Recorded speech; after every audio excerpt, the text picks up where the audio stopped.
ಬಿಳಿ ದಾಸವಾಳದ ಗಿಡ.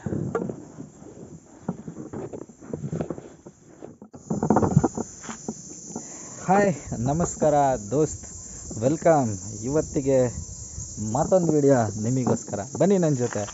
ಒಂದು ಸಿಂಪಲ್ ಆಗಿರ್ತಕ್ಕಂಥ ಇವತ್ತೊಂದು ಟಿಪ್ಸ್ ಕೊಡ್ತಾಯಿದ್ದೀನಿ. ಆ ಟಿಪ್ಸ್ ಏನು ಅಂದರೆ, ಬಿಳಿ ದಾಸವಾಳದ ಹೂವು ಕೇಳಿದ್ದೀರಿ. ಬಿಳಿ ದಾಸವಾಳ ಹೂವು ಬಂದು ಹೆಣ್ಮಕ್ಳಿಗೆ ಕೂದಲು ಸ್ಟ್ರಾಂಗ್ ಆಗೋದಕ್ಕೆ ಹೆಲ್ಪ್ ಮಾಡುತ್ತೆ. ಹಾಗೆ ಕೂದಲು ಶೈನಿಂಗ್ ಬರುತ್ತೆ. ಅದರ ಎಲೆಯನ್ನು ಮಿಕ್ಸಿಲಿ ಗ್ರೈಂಡ್ ಮಾಡಿ ಅದನ್ನು ತಲೆಗೆ ಹಚ್ಕೊಳ್ಳೋದ್ರಿಂದ ಸ್ವಲ್ಪ ಪಿತ್ತ ಕಡಿಮೆ ಆಗುತ್ತೆ. ಸ್ವಲ್ಪ ಒಂದಷ್ಟು ಇದೆ, ತಲೆ ತಂಪಾಗಿರುತ್ತೆ ಅಂತ ಹೇಳೋ ಒಂದು ಉದ್ದೇಶನೇ ಇದೆ. ಒಂದಷ್ಟು ವಿಡಿಯೋನ ಇವತ್ತು ಮಾಡೋಣ. ಬನ್ನಿ ನನ್ನ ಜೊತೆ, ಹೆಂಗಿದೆ ಅಂತೇಳಿ ತೋರಿಸ್ತೀನಿ. ನೀವು ಅಂದ್ಕೊಂಡಿದ್ದೀರಾ, ಇದು ನಮ್ಮ ಮನೆ ಹತ್ರನೇ ಇರೋದು. ಒಂದಷ್ಟು ಸಣ್ಣದಾಗಿ ಟ್ರೈ ಮಾಡೋಣ ಅಂಥೇಳಿ ನಾನು. ಇದು ನೋಡಿ ನಮ್ಮ ಬಿಳಿ ದಾಸವಾಳ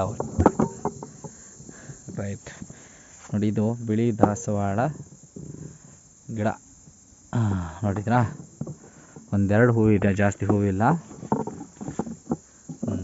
ನೋಡಿ, ಸರಿಯಾಗಿ ನೋಡ್ಕೊಳ್ಳಿ. ಇದು ಬಿಳಿ ದಾಸವಾಳ ಹೂವಿನ ಗಿಡ. ಇನ್ನೊಂದು ಹೂವಿನ ಗಿಡ ಇದೆ, ಹೂವಿದೆ ಅಲ್ಲಿ ಮೇಲಿದೆ, ಟಾಪಲ್ಲಿ ನೋಡ್ಕೊಳ್ಳಿ. ಅದು ನನಗೆ ಸಿಗಲ್ಲ. ನೋಡಿದ್ರಾ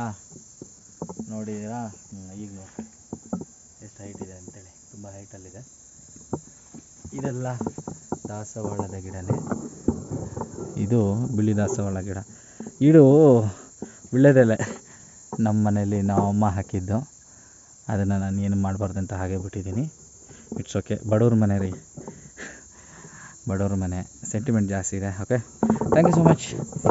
ಈ ಬಿಳಿ ದಾಸವಾಳ ಹೂವು ಇಲ್ಲಿ ನೋಡಿ, ಓಕೆನಾ. ಈ ಬಿಳಿ ದಾಸವಾಳ ಹೂವಿನ ಗಿಡದಲ್ಲಿ ಒಂದಷ್ಟು ಹೆಣ್ಣು ಮಕ್ಕಳಿಗೆ ಉಪಯೋಗ ಆಗ್ತಕ್ಕಂಥ ಔಷಧಿ ಗುಣವನ್ನು ಹೊಂದಿರ್ತದೆ. ಇದೆಲ್ಲ ಮೊಗ್ಗು, ಇದೆಲ್ಲ ಸಣ್ಣ ಮೊಗ್ಗು. ಇದು ಹೂವು ಆಗುತ್ತೆ ಸದ್ಯದಲ್ಲೇ, ಒಂದಷ್ಟು ತುಂಬ ಹೂವು ಆಗುತ್ತೆ. ಹೂವು ಆದರೆ ನಾನು ನಿಮಗೆ ಹೇಳ್ತೀನಿ.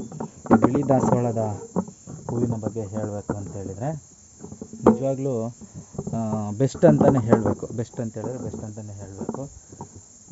ಬಿಳಿ ದಾಸವಾಳ ಹೂವು ಬಂದು ಇದರ ಎಲೆ ಇದೆಯಲ್ಲ, ಈ ಎಲೆನ ಮಿಕ್ಸಿ ಅಥವಾ ಅದರಲ್ಲ ಗ್ರೈಂಡ್ ಮಾಡಿ ಚೆನ್ನಾಗಿ ರುಬ್ಕೊಂಡು ಇದನ್ನು ತಲೆಗೆ ಹಚ್ಕೊಳ್ಳೋದ್ರಿಂದ ಕೂದಲು ಸ್ಮೂತ್ ಆಗುತ್ತೆ, ಮತ್ತು ಕೂದಲು ಚೆನ್ನಾಗಿ ಬರುತ್ತೆ.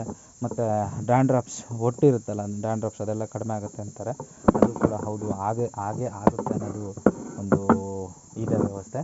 ಜೊತೆಯಲ್ಲಿ ದಾಸವಾಳ ಹೂವನ್ನು ತಿನ್ನೋದ್ರಿಂದ ಈ ತುದಿನ ಇದೆಯಲ್ಲ, ಈ ತುದಿನ ಕಟ್ ಮಾಡಿಬಿಟ್ಟು ಈ ಹೂವನ್ನು ಮಾತ್ರ, ಬಿಳಿ ಎಸಳು ಇದೆಯಲ್ಲ, ಎಸಳು ಹೂವನ್ನು ಮಾತ್ರ ತಿಂದರೆ ಹೆಣ್ಣುಮಕ್ಕಳ ಒಂದಷ್ಟು ಇನ್ಬಿಲ್ಟ್ ಪ್ರಾಬ್ಲಮ್ಸು, ಹೆಣ್ಮಕ್ಳಿಗೆ ಏನಿದೆಯೋ ಲೇಡೀಸ್ ಪ್ರಾಬ್ಲಮ್ಸು, ಅದೆಲ್ಲ ಅದರಲ್ಲಿ ಹಾರ್ಮೋನ್ಸ್ ಪ್ರಾಬ್ಲಮ್ಸು ಮತ್ತು ಬ್ಲಡ್ ಸರ್ಕ್ಯುಲೇಷನ್ಸ್ ಎಲ್ಲ ಭಾಳ ಚೆನ್ನಾಗಾಗುತ್ತೆ ಅಂತ ಹೇಳ್ತಾರೆ. ಡಾಕ್ಟರ್ಸ್ ಕನ್ಸಲ್ಟೇಷನ್ಸು ಇದೆ.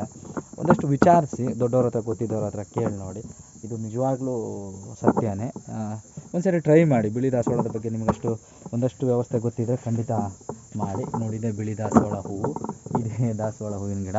ನಮ್ಮನೇಲಿ ಒಂದು ಎರಡು ಮೂರು ಥರ ಒಂದು 10 ಥರದ್ದು ದಾಸವಾಳ ಗಿಡ ಇದೆ. ಅದರಲ್ಲಿ ಇದು ಕೂಡ ಒಂದು ಬಿಳಿ ದಾಸವಾಳ. ಇದು ತುಂಬ ಒಳ್ಳೆಯದು, ಆರೋಗ್ಯಕ್ಕೆ ಒಳ್ಳೆಯದಾಗಿರ್ತಕ್ಕಂಥದ್ದನ್ನ ಉಪಯೋಗ ಮಾಡಿ. ಒಂದಷ್ಟು ವೀಡಿಯೋನ ಶೇರ್ ಮಾಡಿ, ಲೈಕ್ ಮಾಡಿ, ಕಮೆಂಟ್ ಮಾಡಿ. ನೀವು ನಿಮ್ಮ ಮನೇಲಿ ಹೂವಿನ ಗಿಡ ಇದ್ರೂ ಹೇಳಿ. ನಿಮಗೆ ಗೊತ್ತಿರ್ತಕ್ಕಂಥ ಒಂದು ಸಣ್ಣ ಔಷಧಿ ಗಿಡ ಯಾವುದಾದ್ರಿದ್ರೆ ನನಗೆ ಹೇಳಿ, ತಿಳಿಸಿ. ಖಂಡಿತ ಕಮೆಂಟ್ ಮಾಡಿ, ಅದನ್ನು ತಿಳ್ಕೊಳ್ಳೋ ಪ್ರಯತ್ನ ಮಾಡ್ತೀನಿ. ಆದಷ್ಟು ಯಾರಿಗಾದ್ರೂ ಉಪಯೋಗ ಆಗಲಿ. ಏನಂತೀರಾ? ನಮಸ್ಕಾರ.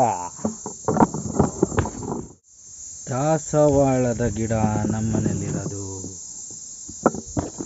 ದಾಸವಾಳದ ಗಿಡ ನಮ್ಮನೇಲಿರೋದು.